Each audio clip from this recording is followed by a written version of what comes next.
Okay, I think we'll get us started. We have a lot to speak about. So I hope you can all see my screen, if that's okay. So hello and welcome everybody. For those of you who don't know me, my name is Emma Mordaunt. I'm an Improvement Projects Manager at UCL Partners. And we're delighted to have you here today to speak and reflect on the Bedside Learning Co-ordinator role. So just to give you a quick oversight of how the session is going to run today, I'm shortly going to hand it over to Jenny Shand, who's going to give an overview of the BLC role and how it fits in with the learning health system as well. And then the main part of today is going to be devoted to a panel discussion. So we're really excited to have with us today Nicole, Amy and Mez, who fantastically have agreed to share their experiences, whether it's about being a BLC in a BLC role themselves or about implementing it within your own organizations. So we'll ask them to introduce themselves more formally in a few minutes. We'll then move on to introducing the BLC app. So we've been working with a fantastic company called Telesoftus over the last few months. We have Gabrielle and Marius here from the team today to give us an overview of how we've developed this app, which is really designed to help support data capture and the BLC role. And we're going to do a live demo as well. And then I'll finish with just giving an overview of what we have planned at UCL Partners to support the BLC role down the line, so including piloting the app and launching our community of practice. So I really hope you enjoyed the session today. It is being recorded and we will share afterwards on our website and do a write-up with key reflections and a Q&A. But we really encourage you to use the Q&A function, which you should see at the bottom of your screen if you have any questions for the panelists, or in the chat function. So we'll be keeping an eye on that and hope to answer any of your questions as we go through. So in that way, I'm going to hand it and I see over to Jenny. Hi all, welcome today. I'm Jenny Shand, I'm a director at UCL Partners.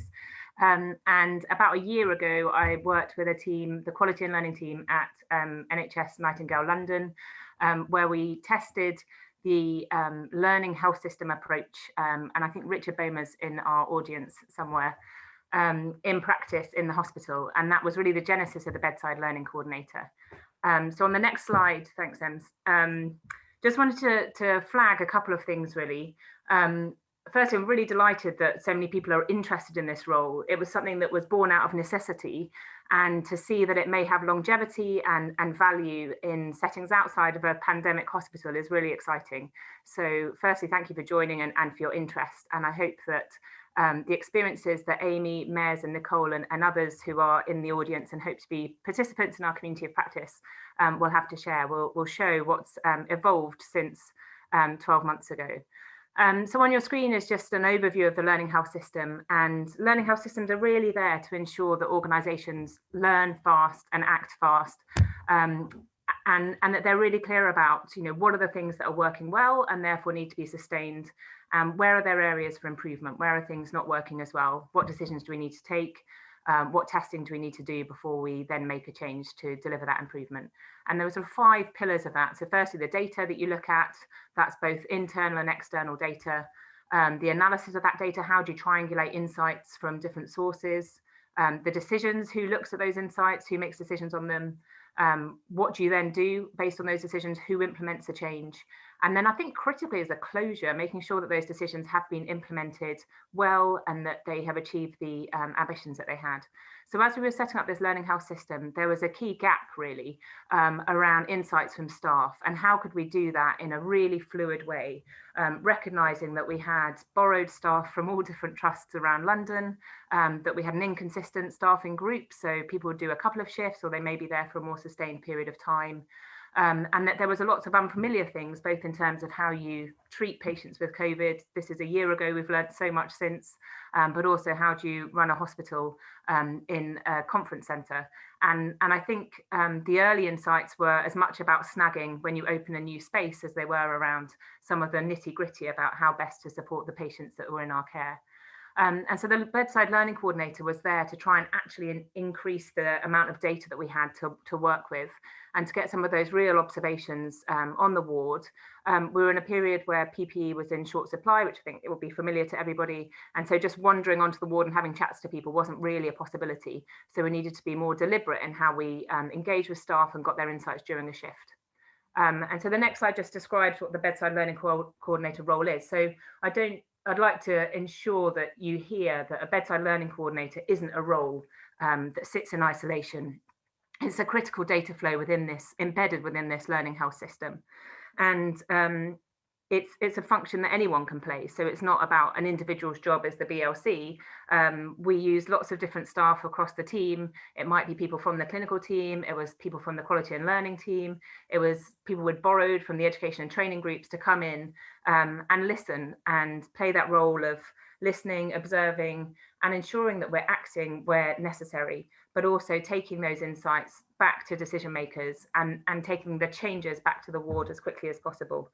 The ethos with which a BLC is on a shift is about being a partner to the rest of the clinical team. It's not an inspection role, it's not there to judge, but again, it's just there to listen and gather those insights. And I think sharing the changes back to the staff was one of the most powerful pieces. So listening and acting as quickly as possible showed people that their content was really valued, and that by sharing their observations, it could make a difference. And many of us have worked in trusts where we've just lived with things that have been quite annoying for a really long period of time and lost the energy to try and change them. And I think we found that the range of things that people were suggesting for change was really broad, but the implementation of any of those insights was really important to the staff. So the next slide shows how we separated insights between fix, improve, and change. And fix were just quick fixes. There were things that could be immediately sorted out. There might be snagging issues. So why are there no clocks on the ward? Why are there not enough lockers for when we're about to go into our PPE? Why are the stock levels low on the floor, etc. So there are things that you just quickly fix, and you don't need to have a further decision authority to say, yes, you should fix that. And I'll come to Nicole maybe to just find out a bit more about her perspectives on having the power to just act and make changes. Secondly was around improve, so finding new ways to do things that are better than we currently do, and that often needs a bit of decision and reflection. And then thirdly was around change, and these are sort of more substantive changes that can fundamentally change the model of care or the services being provided. And what we found is that, and I think what we found in the organisations that I've spoken to who've been using the Bedside Learning Coordinator role since, is that in the early days you get a high volume of insights around fix, a few around improve, and very few around change, because they are really the more fundamental knotty issues to deal with. And the pace at which you can address those different things is different as well. But back to that role of listening and acting, acting on quick fixes was really powerful to staff because they felt, I've been listened to and it's had an impact. And I know Siobhan's on the line from Mid and South Essex, and their experience has been really powerful in terms of the role of listening to staff in a period where they're joining trusts together across 3 different sites, getting that insight from staff and ensuring that they feel part of the system, and that you can sort of condense the link between sort of the huge organograms that we all live with, and try and make it really visible about how people's insights and decisions are delivering a change. I think the other thing I just wanted to flag, and I'll ask Amy a bit more about this, is about the role of governance and how the Bedside Learning Coordinator is another data feed that can complement the existing systems we have in place. And that is something that at the CQC visit there was particular interest in. So the fact that the insights of the Bedside Learning Coordinator were looked at alongside the data process of the reporting of incidents enabled there to be both a slightly more balanced view of what's happening on the ward. So we're not just looking at negative events, but we're also looking at the positive things to sustain. We're looking at some of those events in the context of other things that were happening. And we're also ensuring that those events are addressed in the same rhythm and pace at which we were trying to address the changes from the BLC role. So that's a summary of where I am. I'm keen to hear more from our panelists, so I'll pause at that point. Thank you to those who've read the article that we put in the BMJ, which was really just to give a 101 about our experience at the Nightingale of the Bedside Learning Coordinator role, and hopefully inspire interest of using it in other settings, which brings us to Amy, Mez, and Nicole. There she is on my screen. Great. And And I'm going to keep my eye on the chat. So if you've got questions or reflections that you want to share in, please do. I know it's quite difficult when you sort of come in muted and without your video to feel like a participant, but I'm really keen that everyone in the audience feels equally part of the conversation we're to have now. And I just wanted to turn to Amy first, actually, because Amy was probably the first adopter, I'd say, of the Bedside Learning Coordinator role. And just really keen to hear about your experience, Amy, of how you gathered organisational buy-in, and as leading the governance team as well, about some of that link between the Bedside Learning Coordinator role, the learning health system approach, and how it fits with the wider governance of a hospital. And as I come to the panelists, maybe if you just introduce yourself so people know context where you're coming from. Thanks, Amy. Thank you, Jenny. So my name's Amy Wood. I'm the Head of Quality Governance and Patient Experience for Chase Farm Hospital, which is part of the Royal Free London Group. And as Jenny said, we have implemented the Bedside Learning Coordinator role, and we've been trialling that for several months now here at Chase Farm. So on your first point of how we got organisational buy-in, I would say that for me, that was very easy. My CEO at the time and my medical director were both actually very key people in the Nightingale, so had already seen the role. And in fact, they came back from the Nightingale, and we had a few meetings over the course of a week where they were kind of selling this concept to us. And then on the Friday, I got asked, so can you do this on Monday, please? So we said, okay, let's do that. Let's get some people and let's trial it. We had a service that was restarting. So we are an elective site predominantly at Chase Farm. So we had stopped doing a lot of work during the first wave and we were restarting. So we were like, that's a perfect opportunity. The endoscopy service is restarting. You know, can we get some people to do learning coordinator shifts in that department so that we can learn and react quickly to anything that we need to change in this restart?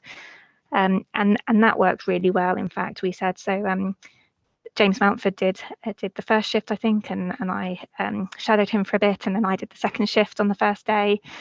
We set up our learning forum, so similar to the clinical forum I think you had at the Nightingale, so that we could bring back all the insights from that day and from our other services at the end of the day. And we were really able to make some really rapid changes in that first week, and that really helped get the buy-in to, I suppose, firm the buy-in from our CEO and our medical director that actually this will work, but also get the buy-in from our service, which I think was a big thing for us. You know, we had the senior exec buy-in, but actually it's about the services and the staff involved actually being bought in. And within the first couple of days, we managed to make a big change in the department based on listening to the staff there, and we were able to make that change, and they could see the benefit from it. And from then on, they were really bought into it because they could see how it would benefit, and they would come up with way more things.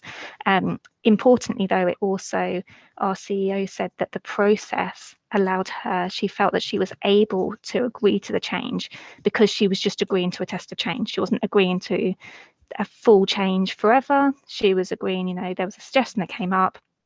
And then she said, okay, you know, can we trial it tomorrow? That was the request was, can we trial it tomorrow, see how it works? We've got learning coordinators that can see what happens. We'll feed it back and then we can make decisions from then on, rather than the normal process, which has been, you have to make a decision and that decision stands forever.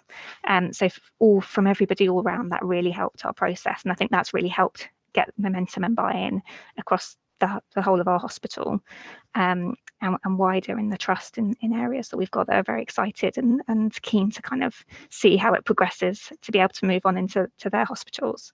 From a governance point of view of how it feeds in, so the second part of your question, really helpfully, one of the big things we're able to do is triangulate some of the insights. Because I oversee both processes, that really helps, that we're able to triangulate the insights. So if we have an incident or a complaint that comes in, we can focus our learning coordinators to go into that area and go and get a little bit more information. Is this, you know, is this what everybody's experiencing? Can you go and ask the staff and the patients a little bit more about this? Can we just validate some of the information that we're getting from this? And also, can we ask people what they think we need to do to address it? So we're not assuming what we think needs to be done. we can actually go and gather that insight and then bring that back to our learning forum, or bring that back into our other governance meetings that we have existing, to really be able to make some better and more informed and quick decisions, because you can go and see, and they can then go and see any changes that you've made. They also go and see whether it's working. Did that have the desired effect? So yeah, it's really helpful from that point of view. Thank you, Amy. There's a couple of questions actually which I think are spot on for you in the chat. One was about some examples of the feedback and changes that you made at the beginning. That's from Paula, who's interested, as she was at an elective restart, so it's a really similar piece to when you were last June. So maybe some of those examples. And another question which I know that you've actually the first evolution you made of the model was around the role of the patient and family insights. So for those not aware, in the Nightingale, patients were arriving ventilated, and the process of family visiting their patients was available, but the capacity for interviewing them and getting insights to them was harder than in normal settings. But I know that's been a core part of your piece, Amy, around the BLCs gathering those family and patient insights. So perhaps you could just share a couple of the examples of the changes you made, and then also the role of patients and family in the model. Yeah, absolutely. So firstly, I'll share the example that was the first thing that I was kind of talking about. So we started our endoscopy, restarted our endoscopy services, and anybody that was running services at the time may remember that there was you had to have a downtime between procedures that were potentially high risk. So we had to have a 20-minute downtime between each case. So in planning for this, we had decided that actually we would alternate rooms that we used in order to do the procedure. So you do the first procedure with one patient in one room, allow the 20-minute downtime in there, but the whole team can move into a second room. And we thought that that would make the flow better, so we wouldn't lose too much time. Pretty much day one, the staff turned around to the learning coordinators and said, this isn't working for us. The computers keep crashing because we keep logging in and out of everything. Everybody's a bit disorientated by it. We don't actually think this is saving you any time. Please, can we stick to one room? So we had that conversation in the learning forum. Had it agreed, that was something that would need agreement from the seniors, because it's a big change to the process, and we agreed to test it the next day. So we tested it the next day and it worked a lot better, and then that's what we implemented. And actually, as a result of that, we were able to expand a lot quicker. So we went from using 2 rooms to having 5 endoscopy rooms running, so all of our endoscopy rooms running in the matter of a couple of weeks, and that was all with the buy-in of the staff, because it had been there. It had been them that were saying, we want to change the way we're doing this, rather than it being done to them, which was really important, particularly for that team. Really important that they felt included in that. Another example of something that we haven't fixed yet, I would say, but we are working towards very much, is our staff rooms.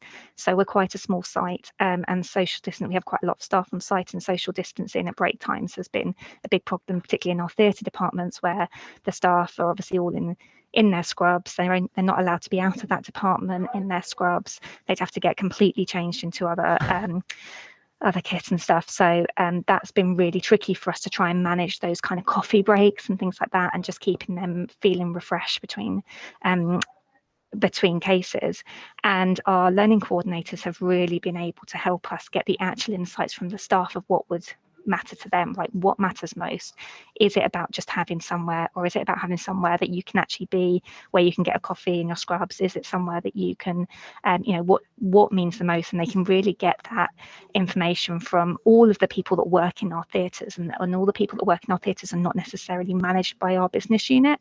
They're managed by different services, so they can really get that information and have been able to feed that back, so we can again make some informed decisions about what will actually work and how can we actually implement areas that may be used. What do you need in those areas?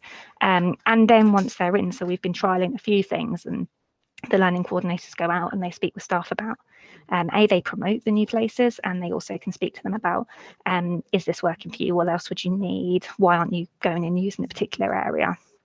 So that's been a really good thing for staff. There's lots of other things about patients examples, but absolutely, Jenny, one of the things we noticed when we took the form that you've been using at Nightingale, because seemed like the best place to start. But one of the first things we noticed was it didn't have a place for patient feedback, because obviously you couldn't speak to your patients, and that was something that we recognised that we definitely would want those insights.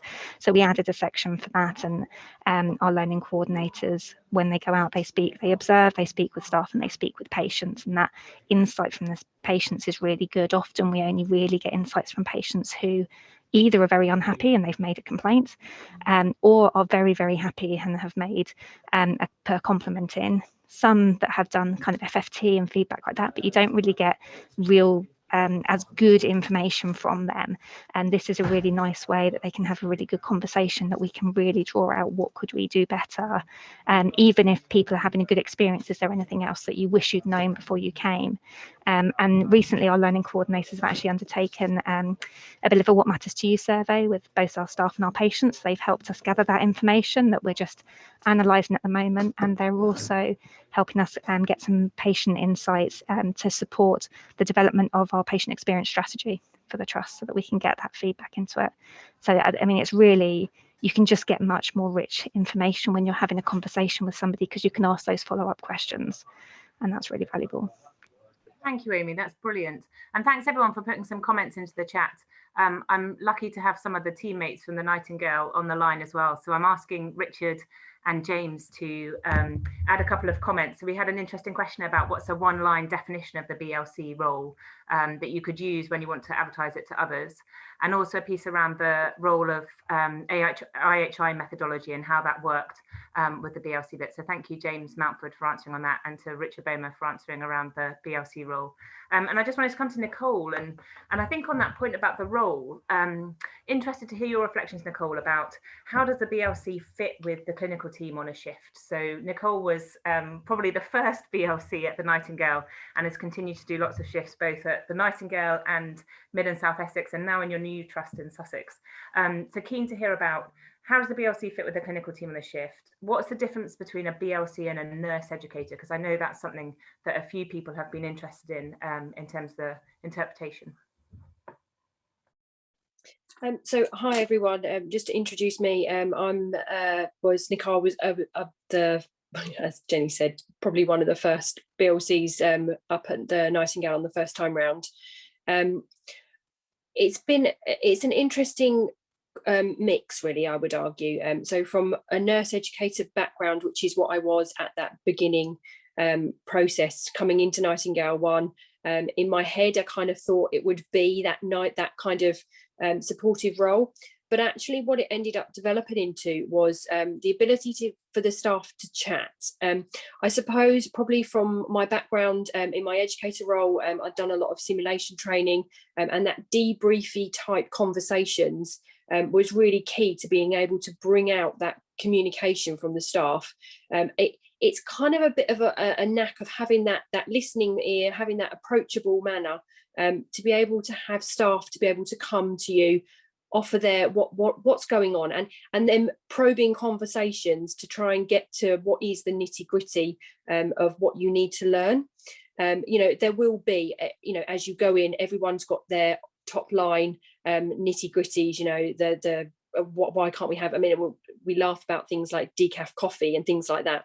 However, when you actually start probing and you have them conversations, you kind of start the process with them offloading what they want to say, but actually what you end up getting is, whilst I'm here, this isn't working and that isn't working, and you can kind of probe that a bit more. What do you mean by that? How does that go? Things around, as an instance for that first Nightingale, was around things like gloves and placement of where them gloves were. So we moved the gloves around a few times actually, just to try and get them into a position where that they were just a bit more handy for the staff. It sounds silly, but these kind of things and these processes meant that the staff not only felt listened to, but they also felt that they were part of that change, which meant they bought into the change processes, and it actually made life so much better for them moving forward, and kind of just created that easier workflow that we're always trying to create. And I think it's about giving the staff the ability to have that offload. So I would argue the BLC role is about having that person, and we had multiple people that come in and did that, and we all brought different insights from that. And I think that was really the key, because equally, you know, we did find, you know, the nurses would go to the nurses, the doctors would go to the doctors, and we tried to kind of streamline that a little bit. But actually, in multiple times when I've done this, I am finding, I was lucky to work with Siobhan at setting it up at Mid and South Essex, and I'm just in the process of starting to set it up down at Queen Victoria Hospital, and you do find that that buy-in and that process, you know, then people do just go to them people, but it is really about that ability to have the time to be able to do that. So in regards to it being different to the educator role is where you're going in, you're looking for learning and you're teaching as you go, and from a BLC perspective, you are being that person for them to feed back to, and actually it does feed into what is the future of your CF role or your educator, because a lot of the stuff will be around things that you can then educate staff on, but it's separate because it's allowing that ability for them to come to you. It's a separate identified time where staff can just go have a look around your environment. It's quite fun. You get to go around, you get to look at it, you get to work out what that process is, you know, why are we doing it that way? You know, as an example, at the minute we've got one in our trust around the communication between nurses and doctors. It sounds really silly, but actually when you actually look at the process, we've just created a book that the nurses can put what they want their doctors to do. The doctors can then go to the book when they're on the ward and look at the process. It's really simple, quick fixes that make your life so much better, rather than the nurses ringing the doctors, bleeping them continuously throughout the day for little jobs. And then that just creates that ability that when you do bleep them, they know it's something important and they need to come to you. So it's them processes, and it's looking at how you can be more efficient in your time. And I would argue that a lot of the things that we found first time round, second time round, so second Nightingale, and within NHS trusts have really been around that efficiency, and it saves you so much time in the future, because you find them things that you can potentially move forward. Just on a different note, just bringing up from Amy, I think Dom put in the comments as well, but patient feedback was something that in Nightingale 2 has been, we obviously had patients the second time round where patients were awake, and collecting that feedback was really useful. We did use a friends and family test at Nightingale 2 to collect that feedback, and we actually had volunteers that were BLC kind of roles to be able to do that.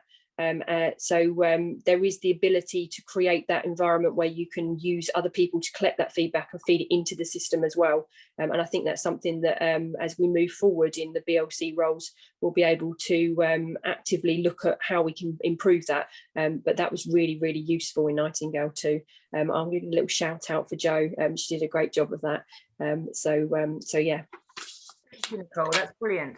I'm keen, you're sort of the queen of quick fixes, I think, is my reflection on some of the early shifts you did in the BLC. And I remember you putting coloured tape on lines so that people weren't getting confused, which was obviously both a safety intervention and a quick fix, but something that then we wanted to sustain across the ward. How do you give staff the freedom to act? You know, when you're briefing a person who's not done a BLC shift before, how do you help them to enter that ward with the right mindset or that clinical setting, and to feel like if they see something that obviously needs fixing, they can just do it? How do you set that up? So I think, having been a BLC and from an educator background, and now obviously going into my matron role, I think it's kind of that ability for the staff member to have that buy-in from their team. And so from a point of view now sitting on the management side of it, I encourage my staff to you know, if it's something that you can see and you can do, then go for it, because they kind of need that support, I would argue. But quick fixes can be, you know, it's working out the difference between what is a quick fix and what is a safety issue.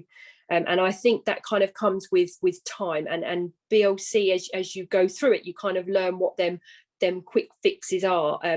You know, putting the as an that example, the ones where I put on the lines and the colours, it was something that it wasn't just a quick fix, it was something that had come up numerous times. You walk down the ward and syringes might have been coming up to the end of their time. As the nurses were, there was 1-to-6 ratios or 1-to-4 ratios at times, at points, and we've all been living through this pandemic moving forward. It's that visual guide to look, and so we looked at it at numerous points, and actually it got to a point where it was actually, you know, we've got the stickers, we're all ingrained in what them colours for them stickers are. Why aren't we just putting them on? And it was a case of the fact that it wasn't me just doing. We created that environment where I would go up to the matron, we'd have a conversation. What do you think? You know, back them ideas off some of the others, you know, the senior doctors, what's your thoughts? And actually it enabled you to be able to go and do that quick fix, being encouraged that you could do it. And so I would argue that you need to create that environment where they feel safe and they've got them support networks to just be able to have that 2-second conversation, you know, with the matron, the ward manager. And I think that's really key in what is the buy-in, that organisational buy-in, that support, that ability to be able to create that environment where it's not wrong to make a change. And I think that's part of what sometimes the NHS struggles with, because there's a lot of onus on you do your jobs, you know, that you work to what the rule is, and I think that in itself is what the BLC is challenging, and I think that's really good, because we should be challenging, we should be looking at how we can improve all the time, but yeah, you do need that organisational support to be able to give that onus. I hope that's answered it. Thank you, Nicole. That's super helpful. And I said, Claire Peck, you've asked a question about the use of BLCs in community settings. And I know Steve O'Connor's on the line. So NELFT, who are a mental health community provider in East London, were the clinical leads for Nightingale 2 and are keen to take the model forwards into their settings, which includes mental health and community services. So I hope that over the next wave of BLC introductions, we'll see more about its use in community services. But I hope that the discussion that Nicole's had about how it evolved from being in an ITU environment to a rehab unit demonstrates some of the evolutions, and to Amy's point about bringing in the voices of patients and families and different additions that can be made onto the model. I think the key thing is to think about the clinical setting, and in the community environment that can be very dispersed, and it can be people's homes. So finding ways to ensure that all staff have a chance to participate and share their views is for me what would be critical to success in the transition to those other settings. I just wanted to come to Mez and ask a little bit. So I think it's interesting, Nicole's reflections on what do you need to be a BLC, and Amy's comments on that as well.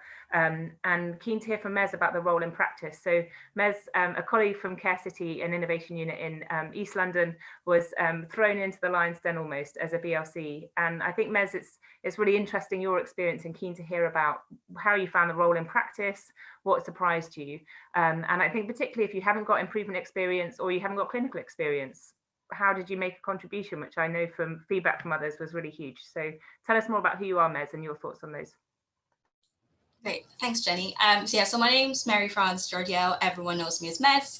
I'm a project lead at Care City, and as Jenny said, I've had the pleasure of being one of the BLCs at Nightingale 2 Hospital. So to answer your first question around what surprised me the most, so obviously before coming into the BLC role at the Nightingale 2, I had the pleasure of reading your paper and the rest of the authors. So I kind of knew what I was getting myself into. But I think what really surprised me the most are, well, two things. One is how quickly improvements have been made throughout my role at the hospital and throughout the time the hospital was operational. And I think upon reflection, there are a lot of enabling factors that underpin why that's the case. But I think two things was one, having like a strong collaborative leadership in the hospital that fosters a culture where solutions are co-designed with staff and staff are encouraged to try out new things. I believe like this created a space where staff have the confidence to speak up and talk about the issues that needed to be changed, and thus we're able to address these promptly. And also I think the absence of the normal bureaucratic processes that are in play in the traditional NHS setting help changes to be tested and embedded quickly. Like staff identify a problem, we co-design a solution with them, and then we implement it to try and test it out. And I think what helped around that is also the transparency behind each decision. have greatly helped in galvanizing the team to be involved in the whole process. So I think the second thing that surprised me, I think, is the co-location of everyone in one hospital. So like from the leadership, senior leadership team, support services like IT and security. So when we say we're all working in this together, we meant it in a literal sense. Like senior leaders and their deputies are in the ward, like very approachable, and they're there to help you all the time, which is great in most cases, as colleagues have said already, because having senior leadership support at times is great in order for changes to be embedded quite effectively. Yes, like I think those two things are what surprised me the most. To answer your second question around, do you need QI or clinical experience to be a BLC? I think I'm a living testament that you don't need to have an extensive QI knowledge or like extensive clinical experience to be able to listen to staff, to people, to learn as you go along and improve patient care when you're doing it. Yes, there are times where you need to have like expert input on certain matters. But what's great about delivering improvements is that it's a team effort, so everyone can make a difference regardless of their roles. I think for me, at the end of the day, improvement science can be learned. I think what's important is to find individuals that embody the values of the NHS Constitution, because I think those are the ones that would do very well in the role. Thank you, Ms. We just had an interesting question about resourcing the BLC role, and is the role always carried out by a member of staff who's there in addition to the regular clinical team, or could the role be effectively carried out by an existing team member who is on shift that day? Nicole and Amy, I don't know if you both want to just share thoughts on that.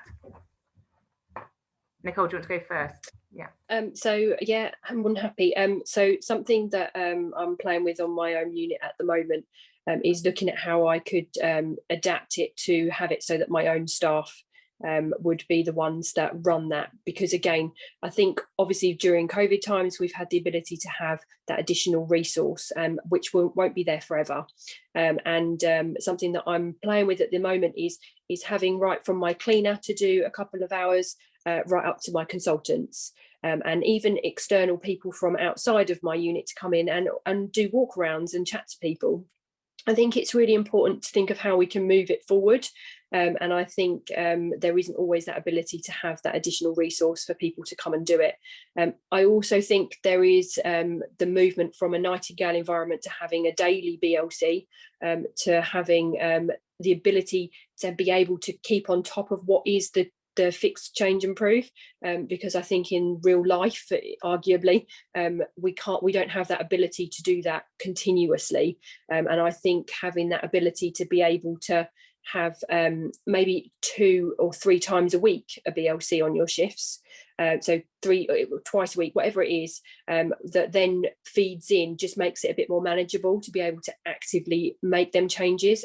Otherwise you lose that buy-in from your staff if you're not feeding back that change, and so I think to make it a realistic expectation for moving forward, I would argue that less but more, in a sense of constructive time with the right people, and arguably having the ability to be able, I suppose from my point of view, from what I said earlier, being able to have that person that can give the answers, so that the BLCs feel supported to do some of them quick fixes, and arguably I know we've got a session on the app moving forward, but arguably having them people on the other side of the app to be able to feed back down via that app, I think is going to be key to making that as well.